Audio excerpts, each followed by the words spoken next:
You ask Tiger to solve. This deals with linear equations with one unknown. The final result is g equals -14. Let's solve it step by step. Simplify the expression. Expand the parentheses.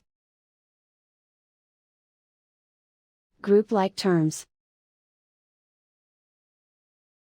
Simplify the arithmetic.